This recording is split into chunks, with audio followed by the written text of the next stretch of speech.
वो दुल्हन किसी भयानक छिपकली की तरह रेंगते हुए उनकी ओर बढ़ने लगी। अगले ही पल वो रेंगती हुई विजय के खून के पास पहुंची।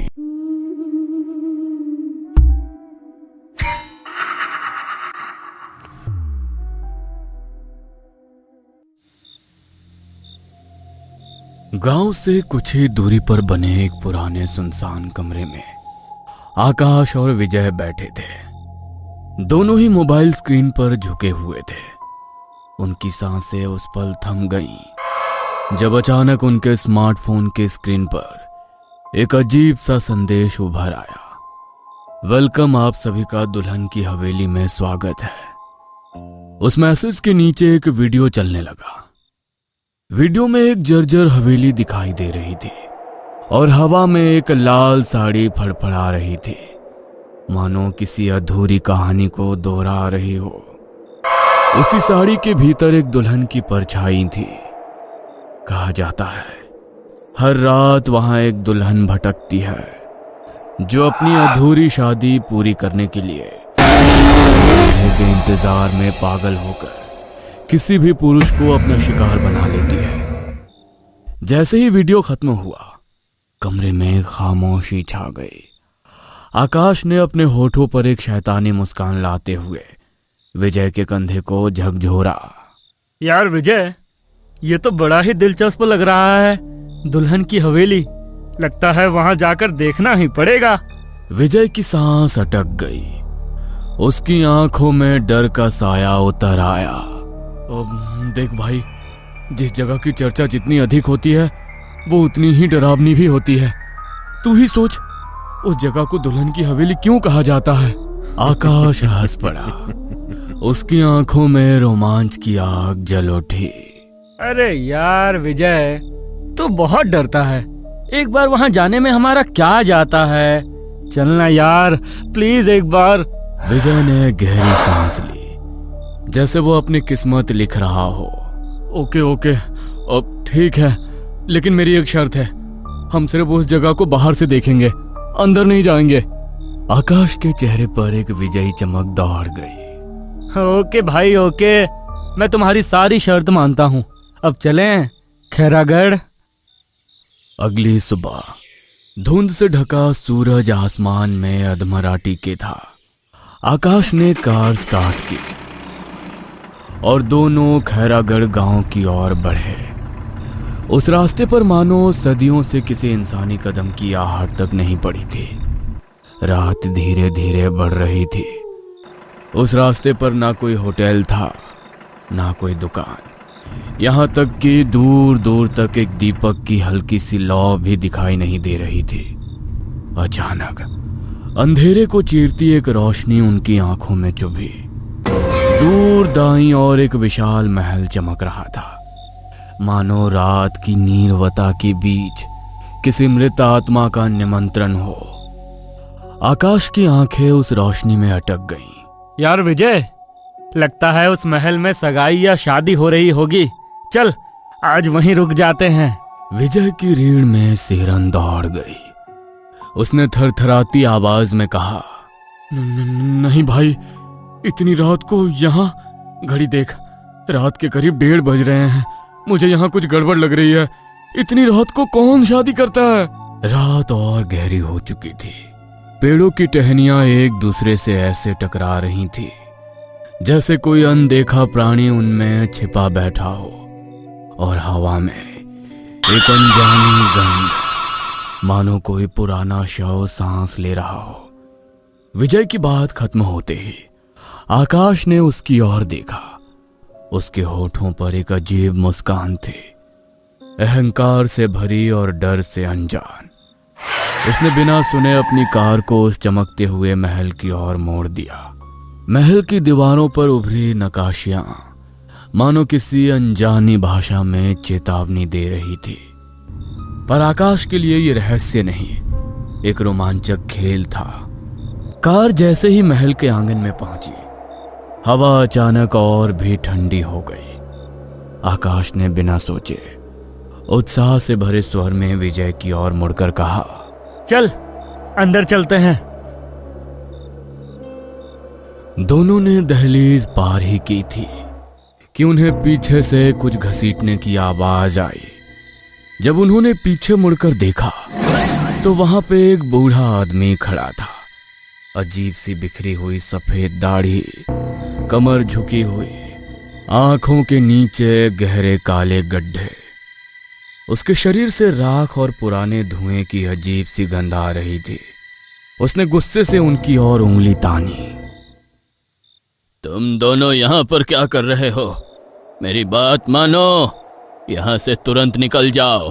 कहीं वो डायन जाग गई तो तुम दोनों का क्या होगा ये तुम सोच भी नहीं सकते।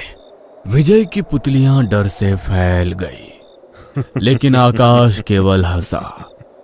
उसकी हंसी में मूर्खता थी, समझ नहीं। क्या अंकल, मजाक करने के लिए हम ही मिले थे? मैं इन सब बातों को नहीं मानता। ये डायन वायन जैसा कुछ नहीं होता। बूढ़े की आंखों में दहशत भरी थी। सिर्फ चेतावनी नहीं, अनुभव की यादें थी।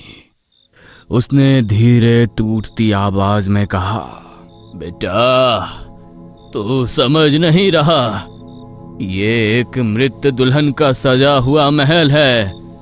बेचारी बेहद भयानक तरीके से इस मंडप पर जलकर मर गई थी। उसके भी कुछ सपने थे, पर शायद किस्मत को कुछ और ही मंजूर था। उसके इतना कहते ही हवा का तापमान अचानक और भी गिर गया। विजय का दिल अब जोर जोर से धड़कने लगा। वो बूढ़े के बिल्कुल करीब आकर बोला, अंकल आखिर आप क्या कहना चाहते हैं? मैं आपकी बात समझा नहीं। कौन दुल्हन, कौन डायन? डायन दुल्हन है कि दुल्हन डायन है? बूढ़ा व्यक्ति विजय की बात सुनकर अचानक अपने पुराने फटे थैले में हाथ डालकर कुछ ढूंढने लगा। थैले के अंदर से उसने 2 नींबू निकाले। उसकी उंगलियां कांप रही थी।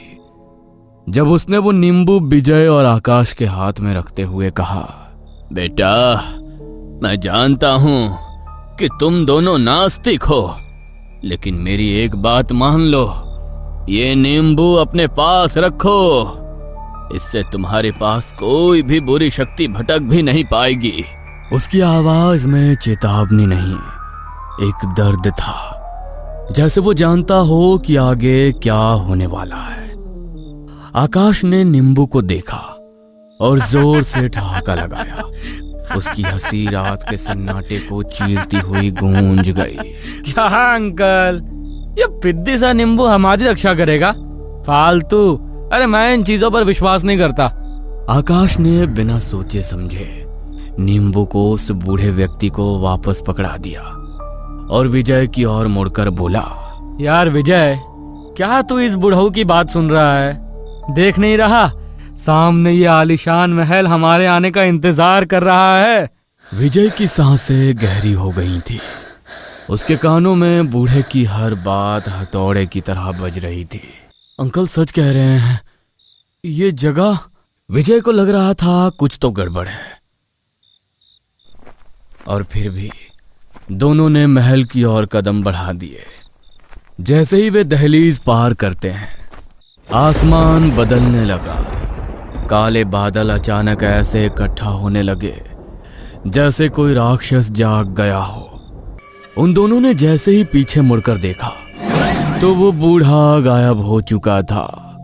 उनकी रीढ़ में बर्फ सी ठंड उतर गई। अचानक बादलों में घनघोर गड़गड़ाहट के साथ बारिश होने लगी। बूंदें इतनी ठंडी थी कि लग रहा था जैसे किसी कब्र की मिट्टी घोलकर बरस रही हो। वो दोनों बारिश से बचने के लिए तेजी से महल के अंदर घुस गए। महल का अंदरूनी हिस्सा अजीब था। दीवारों पर पुराने चित्र, जिनमें हर दुल्हन की आंखें मानो जीती जागती हो। फर्श पर धूल, लेकिन बीच बीच में किसी के ताजे पैरों के निशान। जैसे जैसे वे आगे बढ़ते जा रहे थे, उनके आसपास सफेद धुंध फैलती जा रही थी। और तभी किसी की पायल की छन छन आवाज आने लगी। धीमी धीमी आती पायल की खनखनाहट अचानक इतनी करीब आ गई मानो कोई उनके ठीक पीछे खड़ा हो। दोनों के दिल अचानक थम से गए। दोनों चुप थे। तभी अचानक पीछे से किसी की गर्म सांस महसूस होने लगी, जैसे कोई उनके बेहद करीब खड़ा हो। दोनों ने पीछे मुड़कर देखा तो वहां पर कोई नहीं था। और तभी धुंध के पार एक औरत दिखाई दी। लाल साड़ी, सिर पर दुल्हन का घूंघट, हाथों में मेहंदी और शरीर से उठता धुआं मानो कोई आग में जला हो। स्वागत है, बहुत देर कर दी मेहरबान। अब तो हम आपका इंतजार करना ही भूल गए थे। आकाश और विजय को एक साथ एहसास हुआ कि ये महल खाली नहीं है, कोई साया उनके साथ है और वो बरसों से उनका ही इंतजार कर रहा था। आकाश धीमी आवाज में कांपते हुए बोला, विजय भाई, मैंने अपनी आंखों से देखा, लाल साड़ी पहने एक औरत उस कमरे की तरफ जा रही थी। विजय ने उसकी बात सुनी और अनचाहे ही उसके कदम आकाश के पीछे बढ़ने लगे। दोनों महल के दूसरे कमरे की तरफ जाने लगे। हर कदम पर फर्श की चटकने की आवाज आ रही थी। कमरे के दरवाजे के पास पहुंचते ही अचानक कुछ उनके बिल्कुल पास की तरह गुजरा। एक काली परछाई, इतनी तेजी से कि उसके साथ गुजरती हवा भी जैसे चीरती हुई निकल गई हो। तभी विजय चीख उठा। उसके दाएं हाथ पर किसी नुकीली चीज का गहरा कट बन चुका था। खून की एक मोटी धारा बहकर फर्श पर गिरने लगी थी। खून की बूंदें फर्श को छूते ही हर तरफ काली धुआं छोड़ने लगा, जैसे वो खून किसी शाप की कुंजी हो। महल की गहराइयों में से वही दुल्हन दिखाई दी। सफेद निर्जीव आंखें, बाल बिखरे हुए, मानो हवा के थपेड़ों से नहीं बल्कि मौत की चीखों से उड़े हो। लाल साड़ी, वो दुल्हन किसी भयानक छिपकली की तरह रेंगते हुए उनकी ओर बढ़ने लगी। अगले ही पल वो रेंगती हुई विजय के खून के पास पहुंची और उसके खून को सूंघने लगी। और फिर अगले ही पल किसी वहशी जानवर की तरह उस खून को अपनी लंबी जीभ से चाटने लगी। आकाश और विजय दोनों ही एक साथ कांपते हुए चीख पड़े और भागने की कोशिश में महल के दरवाजे की ओर दौड़े, पर दरवाजा अपने आप बंद हो गया, इतना तेज कि दीवारें कांप उठी।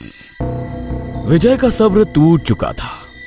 उसने आकाश के गाल पर एक जोरदार थप्पड़ जड़ दिया। मैंने पहले ही कहा था इस महल में कुछ बहुत अजीब है, लेकिन नहीं, हमने उस बूढ़े की बात को भी मजाक समझ लिया। अब देख, आज हम दोनों अपनी मौत के दरवाजे पर खड़े हैं। हाँ, मैं मानता हूँ यार, मैंने बहुत बड़ी गलती की है। आई एम सॉरी, लेकिन प्लीज प्लीज, मैं मरना नहीं चाहता। उसकी आवाज कांप रही थी, आंखों में पश्चाताप और हड़बड़ी तैर रही थी। तुम मुझे उस डायन से बचा ले, प्लीज। विजय बिना कुछ बोले इधर उधर देखने लगा। अचानक उसकी नजर महल की एक कोने पर पड़ी। दीवार पर एक औरत की तस्वीर टंगी हुई थी, जो धूल और जालों से पूरी तरह ढकी हुई थी। विजय और आकाश धीरे धीरे तस्वीर के पास गए। तस्वीर के आगे मकड़ी के जाले ऐसे फैले थे मानो उनमें कोई अनसुलझी साजिश छुपी हो। विजय ने जैसे ही जाला हटाया, तस्वीर का चेहरा साफ दिखाई दिया। उसकी सांसें रुक गईं। तभी उसने चीखते हुए एक नाम पुकारा, उर्मिला। लेकिन कैसे? उर्मिला? कौन उर्मिला? विजय की आंखों में अतीत के जख्म उभर आए। उसने धीमी टूटी हुई आवाज में सच उगलना शुरू किया।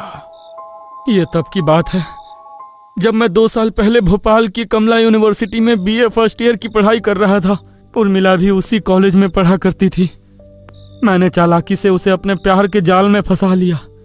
एक रात मैं उसे अपने घर ले आया और हमारे बीच वो संबंध बन गया जिसके उसने शायद कल्पना तो की थी, पर निभाने की जिम्मेदारी मैं कभी उठाना नहीं चाहता था। कुछ महीनों बाद उर्मिला गर्भवती हो गई। वो मुझसे शादी करने के लिए जिद करने लगी। मैं उससे छुटकारा पाना चाहता था। उसकी आवाज लड़खड़ाने लगी, मानो हर शब्द उसके गले में चाकू की तरह अटक गया हो। मैंने एक नकली शादी का प्लान बनाया। इस शादी को अंजाम देने के लिए खैरा सुनसानी महल को चुना। इस नकली शादी में मैंने सिर्फ कुछ गिने चुने लोगों को आमंत्रित किया था। बेचारी उर्मिला सोच रही थी कि हम हकीकत में शादी कर रहे हैं, लेकिन उस बेचारी को क्या मालूम कि मेरा प्लान कुछ और ही है। वो इन सब बातों से अनजान दुल्हन के रूप में सजी हुई थी। विजय का सच अब डर का आकार ले चुका था। उसकी आवाज हॉल की दीवारों से टकराकर लौट रही थी। पंडित मंडप पर बैठा हुआ था। मेरा प्लान फुल प्रूफ था। मैं मंडप पर बैठा था और उर्मिला जैसे ही मेरे पास बैठने लगी, एक तरल पदार्थ उसकी हर तरफ फैलने लगा और फिर मंडप पर जल रहे हवन की अग्नि के संपर्क में आते ही उर्मिला का पूरा शरीर उस आग में झुलसने लगा। वो दर्द से चीख रही थी। वो बचाओ बचाओ चिल्ला रही थी, लेकिन वहां उसकी मदद करने वाला कोई नहीं था, क्योंकि सभी मेरे भाड़े के लाए हुए मेहमान थे। इसलिए किसी ने भी उसकी मदद नहीं की। बेचारी तड़पती हुई मंडप पर अधमरी पड़ी हुई थी। उसकी सांसें अभी भी चल रही थी। मैंने गुस्से में उसकी गर्दन दबा दी। वहीं पर उसकी सांस रुक गई। विजय की आवाज टूटने लगी। उस वक्त गुस्सा मेरे दिमाग पर हावी था। मैं ये सोच भी नहीं पाया कि मैं क्या करने जा रहा हूं। मैं बस उर्मिला से किसी भी हाल में छुटकारा पाना चाहता था। इस बात को आज पूरे 2 साल हो गए। मैंने सोचा कि उर्मिला से मुझे छुटकारा मिल गया, लेकिन मैं गलत था। आकाश की आंखें फटी रह गईं और तभी कड़कड़ाहट, किसी हड्डी के मुड़ने जैसी आवाज आई। विजय ने डर से गर्दन घुमाई और उसके सामने वो थी उर्मिला, दुल्हन के रूप में, लेकिन अब इस दुनिया की नहीं, नर्क की दुल्हन। उसका चेहरा आधा जला हुआ, होठों से काला खून टपकता हुआ। उसकी आवाज किसी कब्र की मिट्टी से उठी धमकी जैसी थी। तुझे क्या लगा विजय, तू मेरे हाथों से बच जाएगा? तेरे घर में लगी ईश्वर की मूर्ति ने तुझे इतने दिनों तक जिंदा रखा। मैं जानती हूँ तू नास्तिक है, लेकिन तुम्हारे परिवार वाले आस्तिक हैं। इसी वजह से तू इतने सालों से बचा हुआ था, पर अब बचने की कोई उम्मीद नहीं। उसके नुकीले दांत बाहर निकल आए। उसके नाखून किसी जंगली जानवर जैसे लंबे हो गए और तभी नुकीले नाखून से विजय के सिर को धड़ से उखाड़ दिया। विजय का शरीर छटपटाते हुए एक और गिर पड़ा और सिर लुढ़कता हुआ आकाश के पैरों के पास।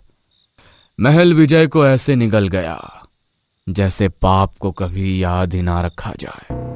आकाश के आंखों के सामने विजय का सर पड़ा हुआ था।